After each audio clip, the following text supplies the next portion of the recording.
아멘. 오늘 느헤미야 8장 9절로 18절 말씀을 통해서 기뻐하는 것이 힘이라고 하는 제목으로 하나님 말씀 증거하겠습니다. 느헤미야 강의 15번째 시간입니다. 웃으면 복이 와요 라는 말이 있습니다. 이 말은 웃으면 복이 온다 하는 것입니다. 복이 있어야 행복해야 웃는 게 아니라 웃으면 행복해진다, 웃으면 복이 온다라는 말입니다. 제가 어렸을 때는 이 웃으면 복이 와요 라고 하는 타이틀을 갖고 있는 코미디 프로가 있어서 수요일날 밤마다 이 구봉서 선생님 또 누구죠? 또 구봉서 이기동 뭐 이런 분들이 이제 하는 그런 코미디 프로도 있었습니다. 웃는다는 것이 참 그만큼 중요합니다. 웃으면 복이 온다 하는 것입니다. 웃음 천사로 불리는 이미숙 수녀라고 하는 분이 있는데, 이 이미숙 수녀는 자기를 스스로 말하는데 조폭 수녀라고 말합니다. 이 조폭 수녀가 뭐냐면은 하나님의 조직원으로 폭소를 터뜨리는 수녀다, 이렇게 자기 혼자 이름을 붙인 거예요. 조폭 수녀 이렇게 하는데, 이분이 책을 썼어요. 책 제목이 뭐냐면은 그러니까 웃지요 라는 책 제목이에요. 이 책의 내용을 보면 이런 내용입니다. 웃으면 복이 와요랑 말이 똑같아요. 행복해서 웃는 게 아니라 웃다 보니까 행복해지더라 하는 것입니다. 웃음이 참 중요하다. 웃음 치료사를 성업으로 알고서 1년에 한 10,000명 정도를 강의를 하면서 그 가운데 나타난 어떤 웃음을 통한 치료와 회복의 일들을 기록한 것, 그러니까 웃지요 라는 책이 있습니다. 웃음이 참 중요하다 하는 거예요. 근데 이 수녀가, 이미숙 수녀가 이렇게 웃음 치료사로 자기가 성업처럼 일을 하게 된 이유가 두 가지가 있습니다. 그분이 얘기하는데 제일 첫 번째 이유는 자기가 원목 수녀로 있을 때, 그러니까 병원에 원목 수녀로 있을 때 거기에 35년 동안 방광이 완전히 망가져서 오줌 주머니를 차고 다니는 사람이 있었다 그래요. 오줌 주머니 한 손에 차고 한 손에는 고름 주머니를 차고, 얼마나 고통스럽겠습니까? 얼마나 수치스럽겠습니까? 근데 오줌 주머니, 고름 주머니를 차고 다니는데 그 병원에서 제일 평화로워 보이더래요. 야, 저 사람 왜 저렇게 평화로울까 물어봤대요. 왜 저 사람 저렇게 평화롭습니까? 주치의한테 물어봤더니 주치의가 하는 말이 저 사람의 특징은 항상 웃습니다 라는 거예요. 웃는다는 게 뭐가 그렇게 큰 힘이길래 저렇게 가장 고통스럽고 수치스럽게 보일 사람이 저렇게 편안합니까? 이유는 웃으면 의사가 하는 말이 소화기관이 좋아지고, 소화가 잘 되고, 내장기관이 좋아지고, 강지성 척추염 이런 것들이 다 낫는다는 거예요. 심지어 웃으면 15분을 웃으면 2시간이 통증이 없어진대요. 우리 사랑하는 성도 여러분, 웃길 바랍니다. 여러분들이 웃으면 통증이 사라지는 역사에 있게 될 줄로 믿습니다. 아무리 아파도 15분 웃으면 2시간씩 통증이 없어진다는 거예요. 이걸 반복하면 그 여인이 참 행복하다. 야, 웃는 게 이렇게 중요하구나. 그러면서 근데 아픈데 어떻게 웃냐고. 아니라고. 우리 뇌는 가짜 웃음과 진짜 웃음을 구분을 못한다는 거예요. 그래서 가짜로 하하하 하나도 웃기지 않는데 혼자 하하 이렇게 웃어도 웃는다라고 인식을 해서 90% 정도의 효과가 있다는 거예요. 그러니까 가짜든 진짜든 막 무조건 웃는 것, 이게 효과가 있다. 야, 웃음이 중요하구나. 이걸 첫 번째 아는 거예요. 두 번째로 이분이 이렇게 웃음 치료사로 되게 됐던 이유는 수녀 생활하면서 수도원에 있는데 거기서 한 수녀가 너무 밉더라는 거예요. 어떤 사람이 미울 때는요, 이유가 있지 않겠어요? 사람이 공연히 어떤 사람 밉지 않습니다. 그 사람이 뭔가 잘못하겠죠. 그 사람이 뭔가 실수하겠죠. 근데 그게 반복되니까 정말 이해하려고 해도 이해가 안 되니까 미워지는 거예요.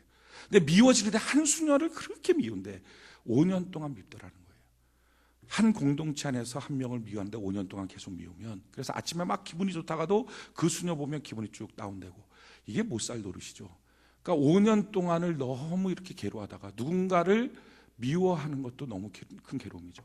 미워하면서 괴로워하다가 더 이상 나는 수녀하면 안 되겠다, 너무 힘들다. 그렇게 해서 수녀 생활 그만하겠다, 짐을 싸고 그 다음날 떠나기 전에 하루 전날 고해 성사를 마지막으로 한 거예요. 신부님한테, 신부님 저 수도원을 떠나야 되고 이제 수녀 못하겠습니다. 왜 그렇습니까? 쭉 얘기를 하면서 얘기를 하니까 이 신부님이 이 수녀님한테 이렇게 얘기를 하더래요. 수녀님, 하나님을 아십니까? 이 수녀가 내가 하나님을 아니까 수녀를 하지, 내가 하나님도 모르고 내가 수녀를 하겠니? 내가 하나님 안다.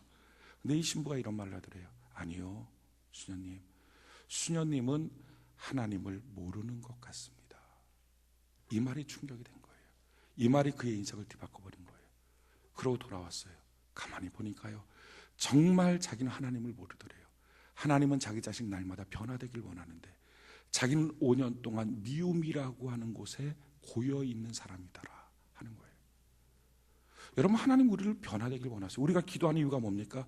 기도해서 내 힘 갖고는 안 되지만 기도해서 하나님 주시는 은혜와 능력으로 변화되기 원해요. 우리 환경도 바뀌어지기 원해요. 우리가 성경 보는 이유가 뭡니까? 내 힘 갖고는 안 되지만 하나님의 말씀의 뜻과 계획을 통해서 내 인생이 바뀌어지길 원해요. 예배드리는 이유도 마찬가지예요. 하나님 내 힘 갖고서는 나를 못 바꾸겠어요. 내 마음 못 바꾸겠어요. 하나님 내 힘 갖고서는 내 환경을 못 바꾸겠어요. 그런데 하나님의 능력으로 내가 바뀌어지기 원해. 이래서 하나님 믿는 거거든요. 그리고 하나님은 나를 정말로 바꿔주시거든요. 근데 이 수녀님은요, 5년 동안 기도했어요. 성경 봤어요. 예배 드렸어요. 근데 그 모든 과정을 통해서 자기는 여전히 고여 있는 존재였어요. 야, 내가 정말 하나님을 몰랐구나. 그때부터 하나님께 다시 기도하기 시작했어요. 그리고 그 미워하는 수녀를 향해서 기도를 하는 거예요. 하나님, 내가 이제 바뀌어지기 원해요. 저 사람 그토록 미워했지만 이제는 내가 저 사람을 미워하지 않기 원해요. 근데 기도하다 보니까요, 그 사람을 향해서 웃어지더래요. 웃어지다 보니까 사랑해지더래요. 이야, 그렇구나. 변화되기 원하시는 하나님. 기도하면 웃음이 있고 웃고 나니까 능력이 생기는구나. 그분이 그 책의 마지막에 쓴 내용이 이겁니다. 아무리 오해할 만한 사항도 3번만 깊이 생각하면 이해가 되고 이해를 2번만 하면 사랑이 되더라 하는 거예요. 우리 상황이요, 그렇게 오해할 거 많이 없습니다. 우리가 고여있기 때문에요. 물론 처음에 어떤 상처받으면, 고통받으면, 어떤 문제가 터지면 그 문제 가운데 웃을 사람이 누가 있습니까? 다 힘들어지죠. 어떤 어려움이 터지면, 나한테 상처 주는 말이 들어오면 다 고통스럽고 힘들고 괴롭습니다. 그런데 만약에 그 괴로움을 하루 이틀이 아니라 1년, 2년, 3년 지나면서 계속 괴로워하고 그 상처를 되씹고 있고 그리고 계속 미워하고 있고 낙심하고 있다면 어쩜 우리는 하나님을 모르는 사람일 수 있습니다. 털어버리고 주님 앞에 나가는 거예요. 우리 하나님이 원하는 건요, 우리가 좀 눌리고 상처받고 억울하게 힘들게 고통스럽게 괴롭게 염려와 걱정으로 사는 게 아니라 하나님 안에 기뻐하며 사는 것, 이게 바로 하나님의 뜻이에요. 성경이 이와 같이 말합니다. 구약 성경에 보니까 전도서 3장 11절로 13절에 하나님은 모든 것을 지으시되 때를 따라 아름답게 하셨고 또 사람들에게는 영원을 사모하는 마음을 주셨느니라. 그러나 하나님이 하시는 일의 시종을 사람으로 측량할 수 없게 하셨도다. 여러분 보십시오. 하나님 지금 뭐라고 말했어요?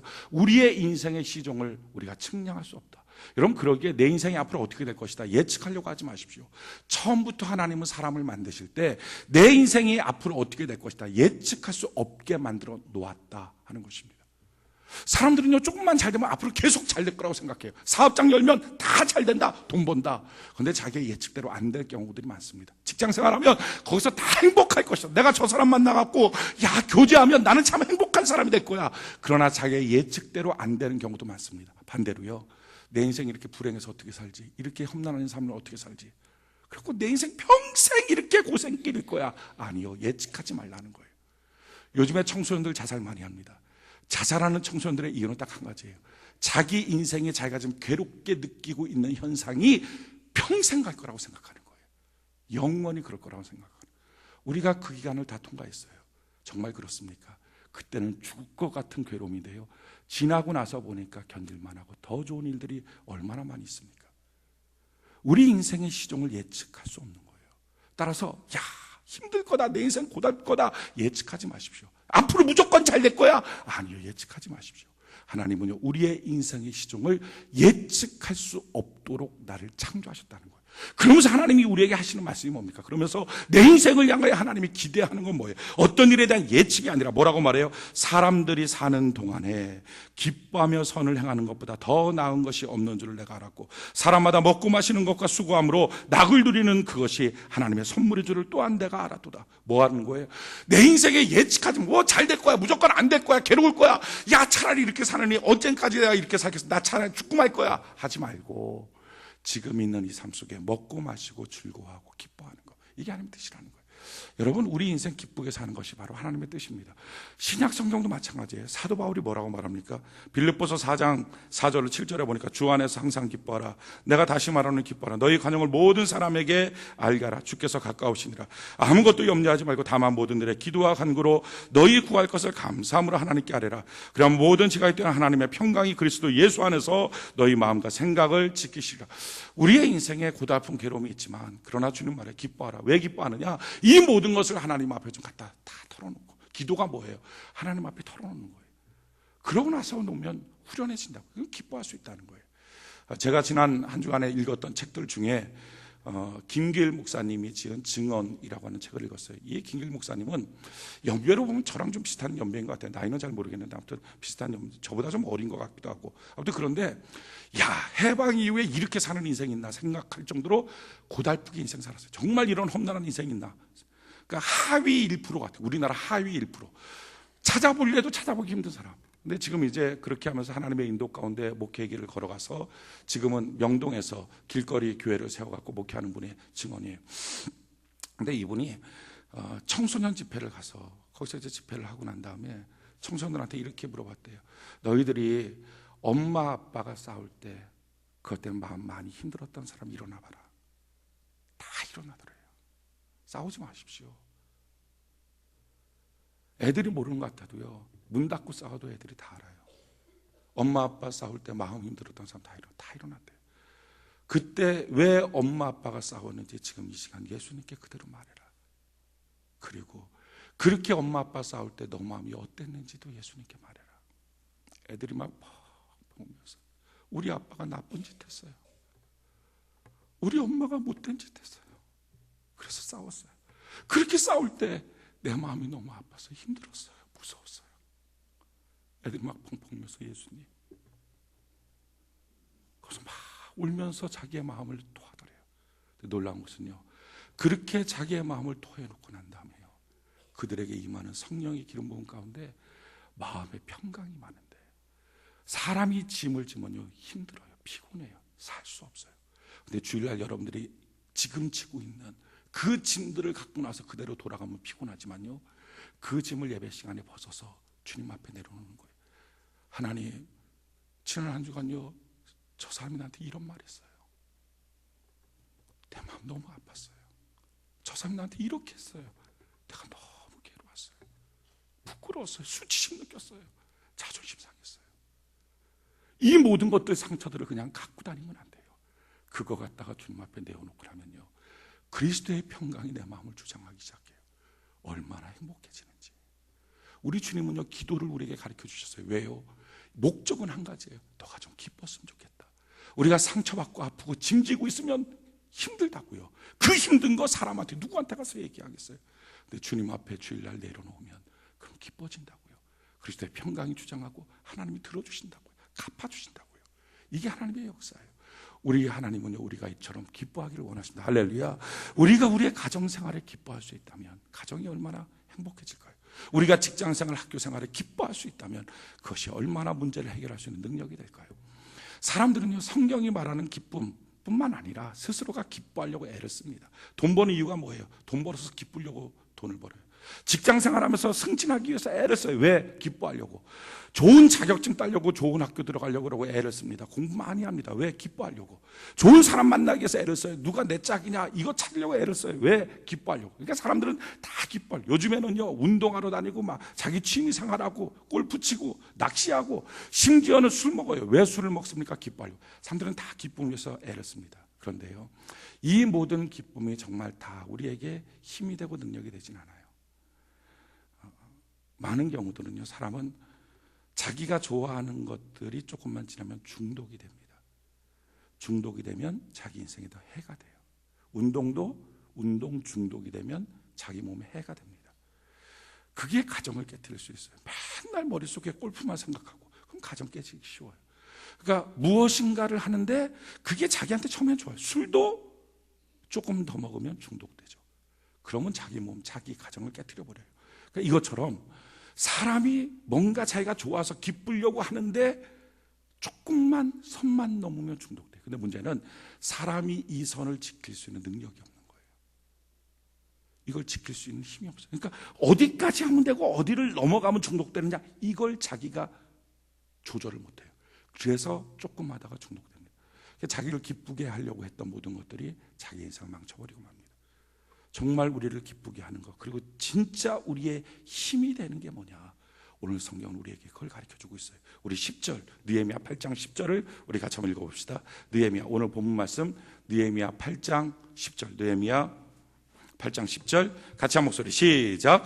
느헤미야가 또 그들에게 이르기를 너희는 가서 살찐 것을 먹고 단 것을 마시되 준비하지 못한 자에게는 나누어 주라.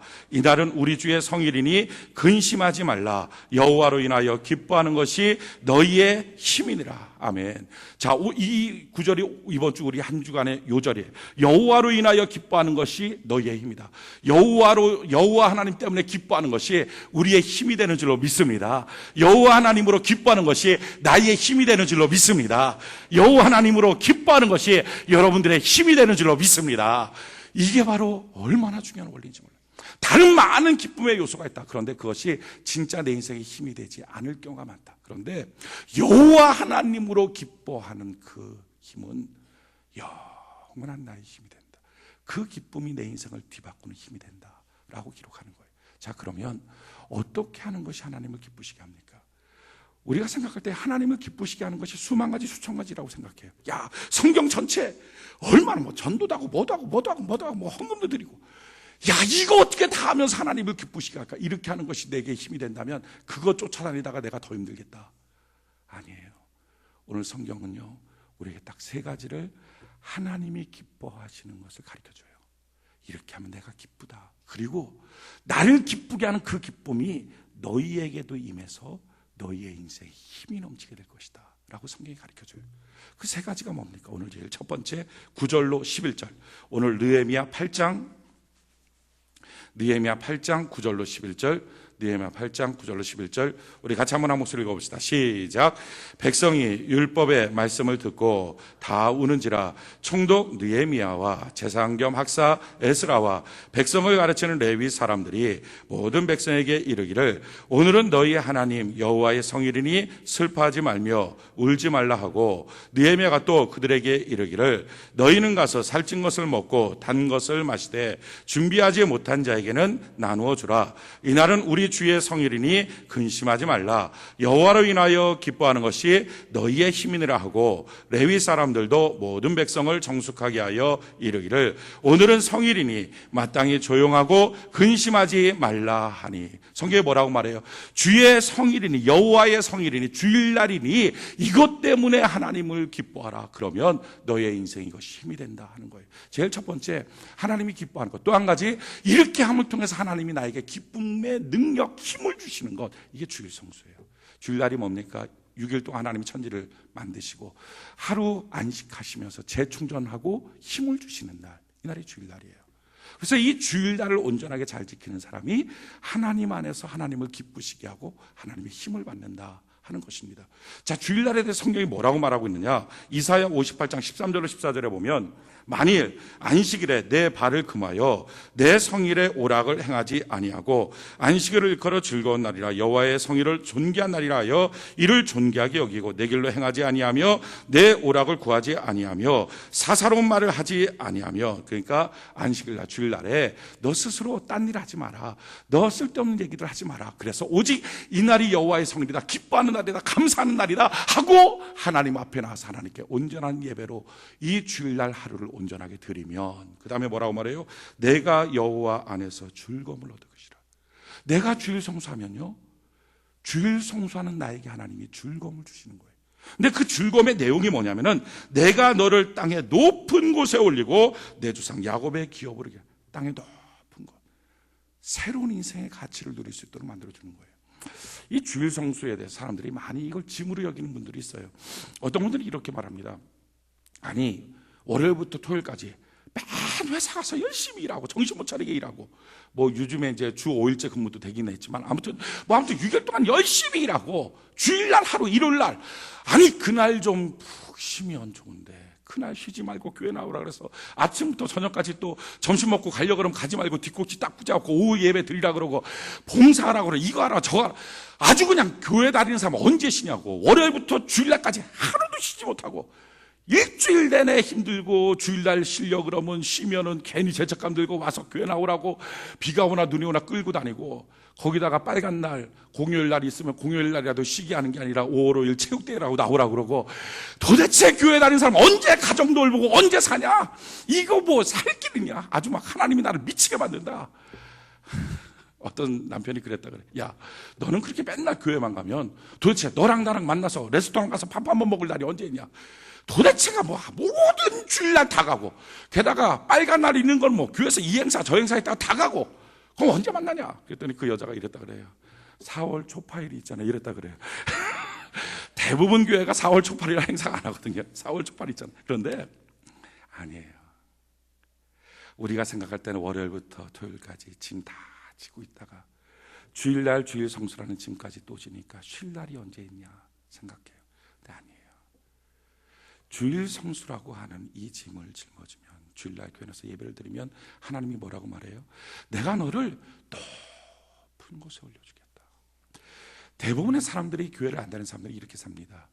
월요일부터 토요일까지 열심히 일하다가 주일날 하루 푹 좀 쉬고 싶어요. TV도 좀 보고 좀 게으름도 피우고, 그런 시간이 없으니까 좀 자기 나름대로 생각도 좀 하고, 그러다 오후 늦게 애들 데리고 나가서 뭐 밥도 좀 먹고 들어오고, 그러고서 저녁 때 어떤 결심을 합니까? 다음 한 주간 열심히 살아야지, 이 생각해요. 근데 정말 다음 한 주간 열심히 살 수 있습니까? 못 살아요. 똑같은 인생 반복해서 사는 거예요. 이것보다 조금 차원 높은 인생을 사는 사람들은 이런 삶을 살아요. 다음 한 주간 열심히 살아야지. 왜 내가 열심히 살아야 되는지 이유가 있는 사람이에요. 열심히 살아서 집을 사야 돼. 열심히 살아서 애들 유학 보내야 돼. 열심히 살아서 내가 원하는 이 차를 사야 돼. 뭐를 해야 돼? 이유가 있어요. 그러니까 이유가 있는 그 사람이니까 열심히 사는 동력이 좀 있는 거예요. 그래서 열심히 살아야 돼. 어떤 책임감 때문이라도 열심히 살게 돼요. 근데 문제는 이겁니다. 그 이유가 계속 중요한 이유가 아니라 시간이 지나고 나면요, 그 이유가 실망을 시킨다는 거예요. 아이 때문에 열심히 살았던 그 사람이 아이 때문에 실망하는 거예요. 집 살려고 열심히 일했던 그 사람이 집 때문에 실망하는 거예요. 그래서 자기를 열심히 살게 했던 이유가 자기에게 실망을 주면요, 지나가는 인생 전체가 허무한 거예요. 왜 살았나 하는 생각이 드는 거예요. 우리 하나님이 주일 성수라면 뭘 주신다고요? 그렇게 실망하는 이유가 아니라 높은 가치, 높은 보람. 왜 내가 회사 생활을 해야 되는지, 돈 벌기 위해서, 집 사기 위해서, 이런 차원이 아니라 영원히 실망하지 않는 보람과 가치를 내 마음속에 심어주시는 거예요. 그러니까 한 주간을요 열심히 사는 거예요. 이 열심히 사는 거, 누구도 열심히 산다고 하지만 사실은 많은 사람이 열심히 사는데 억지로 열심히 삽니다. 묶여서 돈 때문에 할 수 없이 삽니다. 가정생활도, 자녀 키우는 것도 억지로 묶여 삽니다. 하나님이 주시는 높은 가치, 보람을 딱 느끼고 나면요, 억지가 아니에요. 기쁨이 있어요. 일주일을 사는데 얼마나 가치가 있는지, 자녀를 키우는데 얼마나 보람이 있는지, 학교 다니고 공부하는 게 얼마나 보람이 있는지, 그걸 언제 준다고요? 주일 성수하는 자에게 여호와의 즐거움이 임하는데, 그 즐거움은 다른 즐거움이 아니라 너의 인생에 가치가 있는 즐거움, 보람이 있는 즐거움. 사랑하는 성도 여러분, 저는 여러분들의 인생에 이와 같이 하나님이 주시는 가치, 보람을 갖고 여러분들의 인생을 보람 있게 살아가는 은혜가 있기를 바랍니다. 거기다 한 걸음 더 나가서 이 주일날은요, 우리 예수님이 죽음 권세를 이기고 부활하신 날이에요. 그러기에 이 주일날은 죽음 권세를 이기고 부활하신 예수의 생명의 능력으로 우리의 망하고 무너지고 깨지고 죽어있는 모든 것들을 다시 회복시키는 정점이 될 줄로 믿습니다. 역전의 시발점이 될 줄로 믿습니다. 그러기에 새로운 역사가 나타나는 거예요. 성경이 이와 같이 말해요. 시편 84편 4절로 7절에 주의 집에 사는 자들은 복이 있나니 그들이 항상 주를 찬송하리이다. 주께 힘을 얻고 그 마음에 시온에 데려가 있는 자는 복이 있나이다.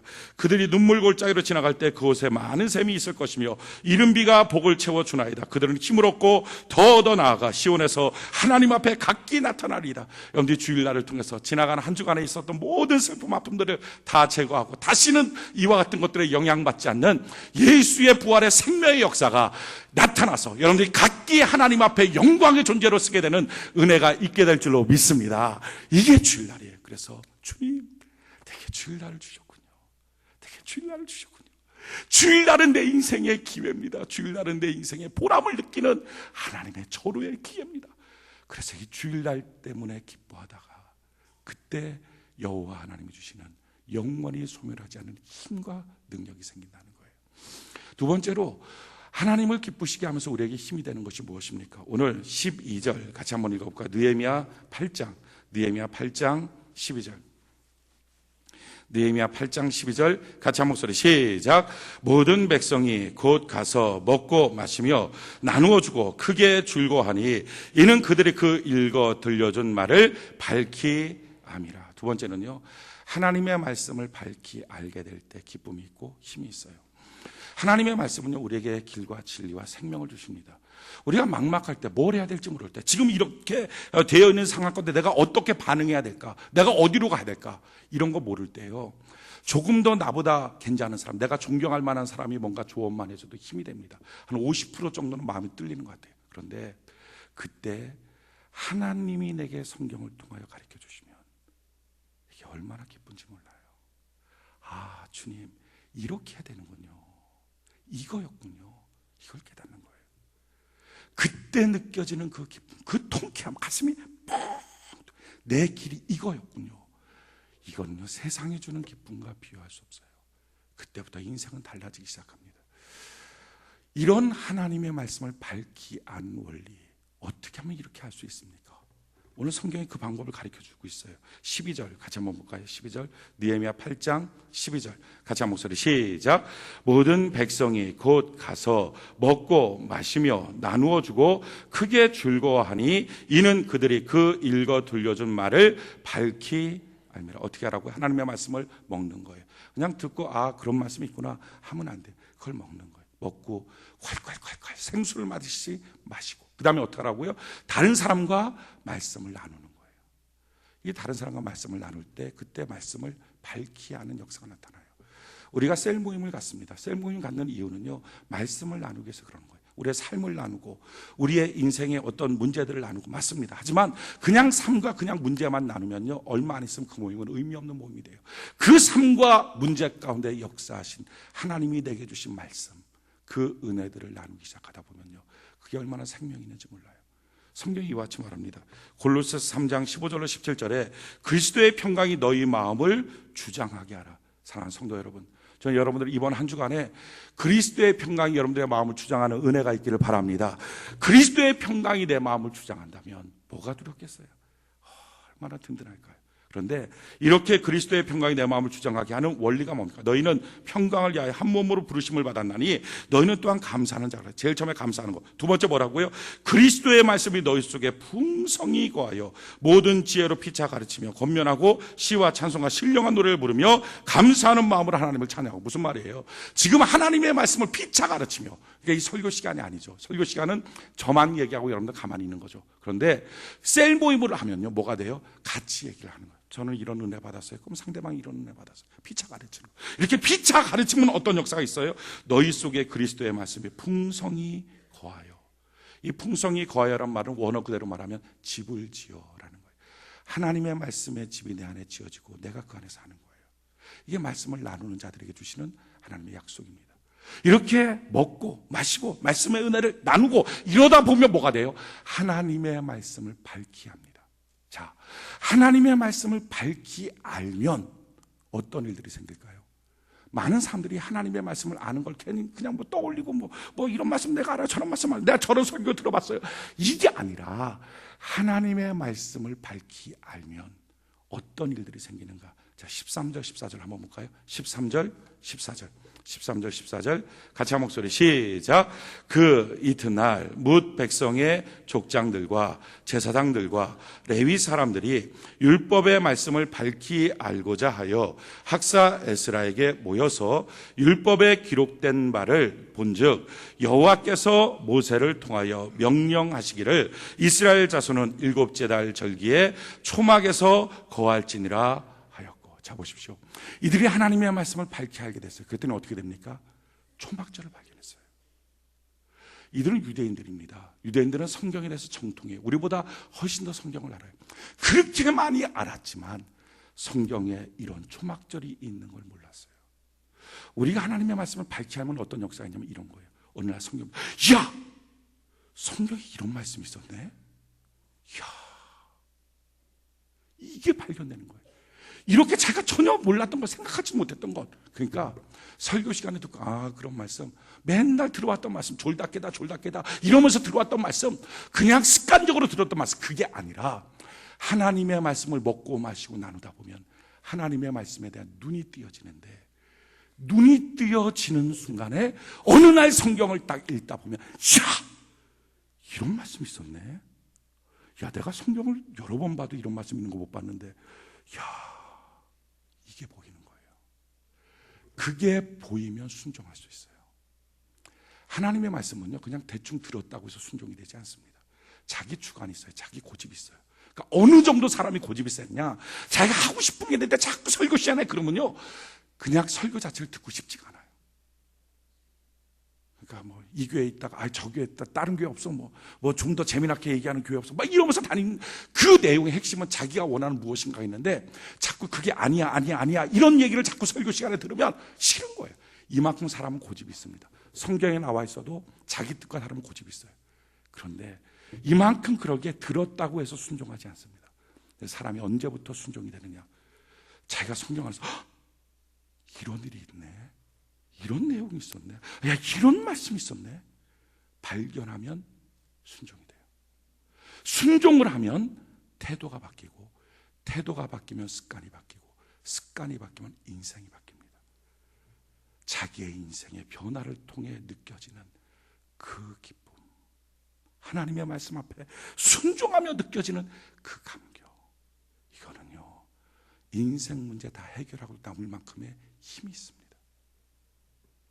사랑하는 성도 여러분, 저희 여러분들이 말씀을 먹고 마시고 나누면서 하나님의 말씀이 밝아져서 여러분들의 인생에 주시기 원하시는 바로 그 말씀들을 날마다 큐티 시간에 발견하고 쭉 그렇게 감격하고 살아가는 은혜가 있기를 바랍니다.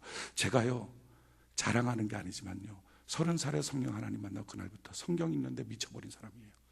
원래 침례교회가 성경을 강조하기도 합니다. 빌리그레암 목사님 같은 경우 성경 말씀에 이렇게 돼 있어요. 그만큼 성경을 강조해요. 그런데 120독을 했거든요.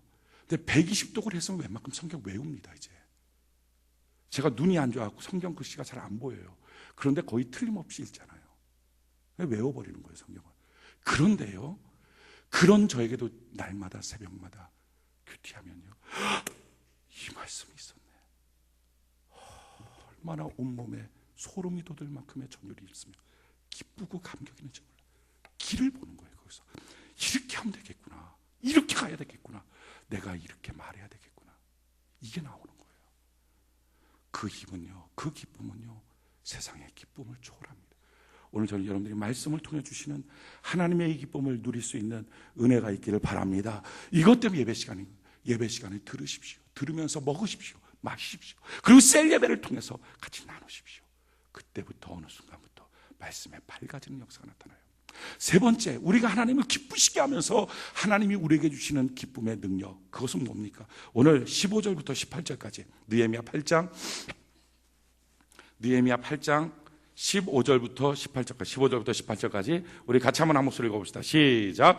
또 일러스되 모든 성읍과 예루살렘에 공포하여 이르기를 너희는 산에 가서 감람나무 가지와 들감람나무 가지와 화석류 나무 가지와 종려나무 가지와 기타 무성한 나무 가지를 가져다가 기록한 바를 따라 초막을 지으라 하라 한지라.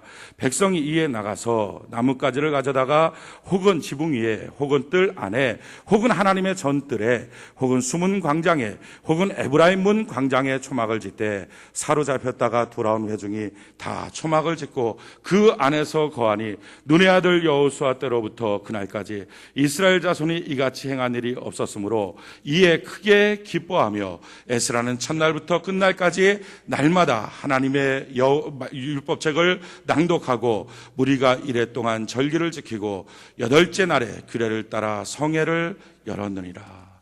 세 번째 뭐예요? 초막절을 지켰더니 기쁨이 있었다는 거예요. 17절 보니까 크게 기뻐했다. 초막절을 지켰더니 큰 기쁨이 있었다. 이스라엘은 절기가 3개 있어요. 유월절, 오순절, 초막절. 이 3가지 절기가 있는데, 유월절은 어린 양 피를 잡아서 애굽에서부터 빠져나온 애굽의 속박으로부터 벗어난 그것을 기념하는 게 유월절이에요. 지금으로 말하면 어린 양 예수로 말미암아 우리의 죄의 속성, 악한 마귀에 잡혀있던 내 인생이 해방받은 것, 그러니까 구원의 감격이죠.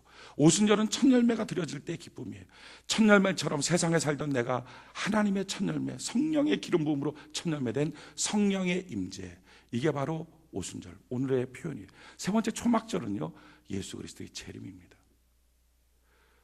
주님을 만나는 그날, 그 초막절을 알 때 사람은 기뻐한다는 거예요. 초막절 어떻게 짓습니까? 여기 성경 15절에 보니까 감람나무 가지 자르고 들 감람나무 가지, 화석류, 종려나무 막 여러 가지 나무 잘라갖고 그래갖고 초막을 짓는다는 거예요. 여기 보면 감람나무, 종려나무 이건 굉장히 비싼 나무예요. 들 감람나무 이건 싼 거고요. 화석류 뭐 다른 각종 나무 이것들은 싼 거예요. 그러니까 비싼 거 싼 거 막 다 잘라다가 짓는다는 거예요. 그런데 비싼 거든지 싼 거든지 다 잘라다 지어놓으면 일주일 동안 거기에 사는 거거든요. 일주일 동안 지나면서 뭐가 돼요? 뿌리에서 잘려진 가지는 다 말라진다. 이걸 보는 게 초막절이에요. 지금 뭐 잘 나가는 사람, 못 나가는 사람, 괜찮은 사람, 좋은 사람 다 많이 있지만 생명에서 잘라진 것은 다 말라진다. 그런데 웬 사랑인지 웬 은혜인지 예수 그리스도의 생명나무 대신 포도나무에 붙어있는 내 모습, 할렐루야, 이 은혜가 어디 있어요? 그걸 느끼는 거예요. 나는 예수 안에 붙어있는 존재다. 예수의 생명이 붙어있는 존재다. 우리 예수님이 어떤 분입니까? 제가 최근에 성경 요한복음을 읽다가요, 너무 감격해서 하나님 앞에 울었어요. 너무 고마워서. 그게 요한복음 8장이에요. 요한복음 8장에 보면 현장에서 간음하다가 잡혀온 여인이 있습니다. 이거는 빼고 받고 할 것도 없어요. 그냥 사실이니까. 아주 못된 여자니까. 그 못된 여자를 놓고 사람들이 이래요. 돌로 쳐서 죽여야 됩니다. 이게 율법입니다. 그때 예수님이 말합니다. 누구든지 죄 없는 자는 돌로 쳐라. 다 죄가 있으니까 떠나갔어요. 그때 여인과 예수님 둘만 남았어요. 그때 예수님이 하신 말씀이 제 가슴을 탁 친 거예요. 예수님이 뭐라고 말합니까? 다 갔니? 다 갔습니다. 여인아, 나도 너를 정죄하지 아니하노라. 가서 다시는 죄 짓지 마라. 우리 예수님이 어떤 분이에요? 우리를 판단하실 수 있지만 판단하지 않아요. 우리를 정죄하지 않아요. 야, 이 나쁜 놈아, 너 어떻게 이렇게 살았어? 우리 주님 그렇게 말씀하지 않아요. 그게 뭐예요? 그게 십자가예요. 어떤 죄를 져도 내가 다 짊어질게. 그리고 누구든지 내가 용서할게. 사랑하는 성도 여러분, 여러분들이 어떻게 살았던 어떤 죄를 썼던, 어떤 사람은 교회 생활하면서요, 이 정죄감에 빠지는 사람이 있어요. 자기가 좀 잘하면 하나님 자기 기뻐할 것 같아요. 근데 자기가 좀 못하면 하나님 자기 미워하는 줄 알아요. 교회가 자기를 미워하는 줄 알아요. 아니에요. 우리 주님은요, 정죄하지 않는 주님. 나도 널 정죄하지 않는다. 이 정죄하지 않고 사랑하시는 예수님 앞에 붙어있는 내 모습. 그래서 내 인생은요, 마르는 것처럼 보지만 마르는 게 아니에요. 가난한 것처럼 보이지만 부유한 자예요. 왜? 생명에 붙어있으니 초막처럼 말라가지 않는 인생. 이걸 깨닫는 순간부터 얼마나 기쁜지, 감사가 있는지. 사람은요, 이 세 가지를 통해서 진짜 여호와 하나님을 기쁘시게 하고요, 자기 자신도 기쁨이 있어요. 주일날, 거룩한 주일날. 이 주일날이 우리 인생의 기회입니다. 짐이 아니고요, 이것은 일주일을 가치 있게 살 수 있는 하나님의 기회, 인생을 역전시킬 수 있는 포인트. 이게 바로 주일날이에요. 하나님의 말씀을 먹고 마시고 나누십시오. 하나님의 말씀에 밝아지는 그 순간에 내 인생을 향한 하나님의 길을 볼 수 있어요. 그리고 마침내 생명에 붙어있는 내 모습. 주님 감사해요. 날처럼 사랑하시는 주님, 나한테 생명 주신 주님, 우리 살다가는요, 그 주님 만날 거예요. 예수를 생각만 해도 내 마음이 좋거든. 그 얼굴 배울 때에야 얼마나 좋으랴. 우리 예수님 만나는 거예요. 이 땅에 흘린 나의 모든 눈물, 나의 모든 땀을 닦아주시는 주님, 그 주님 계신다는 것 때문에 인생 살만하지 않습니까? 기쁘지 않습니까? 어떤 문제에 있어도 능히 이길 수 있습니다. 이 기쁨이 여러분들의 인생의 힘이 되고 또 여러분들의 삶의 문제를 넉넉히 이기는 능력이 되기를 예수님 이름으로 축원해 드립니다.